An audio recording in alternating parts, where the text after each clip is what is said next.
be on again with a juice on the young man who was caught live on TV all over the world asking for a lady's number at the stadium.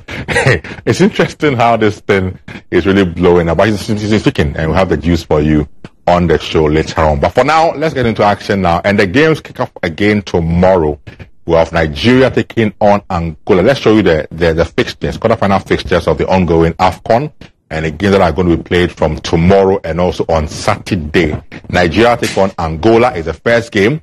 And then, of course, the other fixtures will follow as well for us. Now, let me get to Delali Franca, who is my guest as well in here. Delali, welcome again onto the show. And as always, pleasure to have you join us in. It's always a pleasure to be around. So the games, we'll talk about the juice later, but to the games coming up from tomorrow. First of all, Nigeria v Angola. Quickly, I mean, your thoughts on that game. But will I get a chance to talk about the monster? I'll give you a few minutes, okay, why not? Yeah, of course. Then let's finish. There are a few things to share on that. Yeah, because I don't understand why he's apologizing, but anyway. You shouldn't apologize for being caught on TV all over the world asking for a number. There's nothing wrong going into a stadium and saying, hello, can you give me your number? Maybe he wants to. They are business partners. We'll talk about it, don't worry. Let's talk about the game. When Monica comes, we will pick a juice on it. Anyway, the game itself, Nigeria v Angola. Yeah, I think Nigeria, I think earlier on I was telling you about the packages that they're trying to give the Angolan players. So if they win the game against Nigeria, they are going to get, I think, $250,000 each player.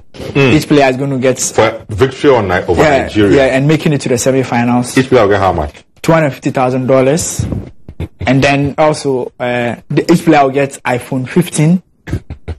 Free, and that iPhone 15 comes with free call for 1 year, free internet for 1 year, and free SMS for 1 year. So, I want to know whether foreigners can also promise the Angola national team things, because I want to promise them. You also want to promise them something? If they can beat Nigeria for me, so that I'll promise them, because Nigeria should not go to the finals. No matter what happens, Nigeria should never win this African Cup of Nations. Why?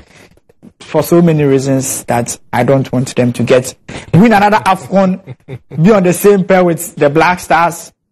No, Nigeria can win the Afcon. They can't win. So Angola national team, I want to find out from the president if I can also promise them something. Then I'll also promise them that they should make sure that they beat Nigeria. But I think Angola have been excellent, because if you look at from their group stages itself, they've been one of the brilliant teams. And I was saying this earlier, that if there's any team that can give Nigeria, if you take banters away, this Nigerian team are brilliant. They have decent players on their pitch that can dispatch any opponent if they find their mojo in a game. And for me, they just needed one game to find their feet. And I believe that opening game against Equatorial Guinea that they drew really reminded them that in as much as they have all these Galactico of stars or this Galaxy of stars, if they are not careful, they are beatable. And I think it reminded them, resetted them, and made their fans got a bit angrier and let them realize that no, Charlie, we no go play. And I think as a result of that, it really helped them. And also that victory against host nation Ivory Coast, because even going into that game, the Ivorians were a bit confident, because they look at themselves and they felt this is a game that we should be able to win. And for Nigeria to be able to win them, not only get a result, but I think a game that they gave everything on the pitch, they got reminded that they can fight. And I think the Super Eagles so far has been excellent. Angola themselves have not been bad. If you look at their performance in the group stages, they are one of the... I have been very impressed watching them. With the kind of football they play. I think them and Mali are the two, outsiders that have really excelled in these group stages. And for them, if you watch their knockout stage, the round of 16, the game they played, and also now to make sure that they make it and face Nigeria. And I was saying that if there's any team left in this last 8 that can give Nigeria a run for their money, can match them, perhaps it's maybe Angola, because of the maybe Angola or Mali, because of the kind of football both of them play. But for me, because if you give me South Africa, if you look at South Africa and Nigeria, when it comes to football, the South Africans are, the Nigerians are a bit higher in terms of quality on the pitch. But in games like this, you need character a bit. And when it comes to those things, the Nigerians have that ahead of the South Africans. But if you're looking for a team that can match Nigeria when it comes to the character, I think the Angolans have it. It's going to be one of them games that will really be very, really, really tough. More tougher than we even may think. I have said that I want to see Nigeria. I think Nigeria can go all the way, but I've also said that it is dependent on their ability to beat Angola, because Angola is a very good side. If you've watched Angola critically, they are wonderful to watch. From Gelson, Dalla, to almost everyone in there. I mean, from defense, midfield, and attack, they look so coordinated. And so Angola, for me, we're tough not to crack by the Nigerians. If they're able to crack that nut or not, then I think they can go through. But DR Congo against Guinea later on Friday, of course, another fixture that I'm sure will be exciting as well. Congo taking on Guinea. Yeah, I think it's going to be one of them games that we look at it and say that this is one of the African Cup of Nations matches that will be like the games that usually you don't expect a lot of goals, because Guinea themselves were outsiders to qualify, because they played against, I think the Guinea played Equatorial Guinea, and it was a game that everybody was expecting Equatorial Guinea to just walk past Guinea, but just it's one of the shocks in this round of 16. And so for Guinea, they never saw themselves reaching this level, and to meet Equatorial Guinea, who were excellent, I think apart from Senegal, they were one of the excellent teams, because to find ourselves in the same group with Nigeria, as well as host nation Ivory Coast, and to top that group, clearly told us how brilliant we were in the group stages. Have played some excellent football, but luck was just not on the side of Equatorial Guinea. That Guinea managed to just sneak away and get into there. For them, they look at this and see that, no, come on, this is an opportunity for us to make history for ourselves. And they face DR Congo. DR Congo themselves are yet to win a game in open play. Interestingly, that's the African Cup of Nations for you, because it is in that all the group stage games, they draw all the matches. Yes. Even the game against Egypt was a drawn game, and they won on penalties. And that's what they've been doing. Like, interestingly, they're in the quarterfinals basically with draws. They are just drawing the games and to get there. And for me, if you look at them and what they've been able to do, I think they will look at this and say that, because DR Congo has been one of the excellent sides in Africa. So the fixtures, as you can see, it's behind us on our screen here. So Congo, Guinea, then on Saturday, we have Mali taking on the host nation, Cote d'Ivoire, and then Cape Verde, South Africa. I think for DR Congo, Guinea, if you look at both teams, it's more of both teams that are pretty much leveled, but it's not going to be more expansive, because DR Congo, on the other hand, don't struggle to score. Their challenge is how to prevent opponent from scoring. And in their games, even when they played against, I think, Tunisia, I remember, they went down and managed to come back and get a draw out of that game. So their problem is how to defend. If they can find a goal, they may be decent. Guinea, this is one of the games that they will look at it and say, let's fight and see what we can get out of it. This is a game Mali, Cote d'Ivoire, quickly. This should be the title decider. The big game in here. In this here. I think the winner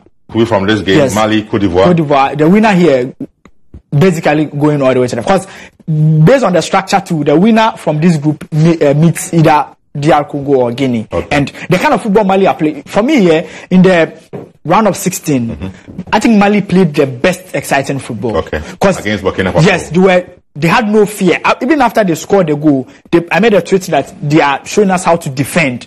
When they wanted to defend the goal, they played some excellent football, keep the ball to themselves to kill time. And even they were up 2-0 before the opponents came back. Burkina got a penalty to get. So they have been excellent in this group. And for Ivory Coast, I think they've not been that one of the exciting teams. But are they picking at the right time? Yes, the game I think so. Senegal. I think the drama they went through after losing painfully to Equatorial Guinea, perhaps maybe and the fact that they managed to qualify out of so many reasons to beat Senegal. Gives them that confidence. And there's a lot of drama, and African Cup of Nations has proven to us that it was then things like then drama, kind of look at the time Nigeria won, look at the story around Zambia winning, even Cameroon when they managed to win.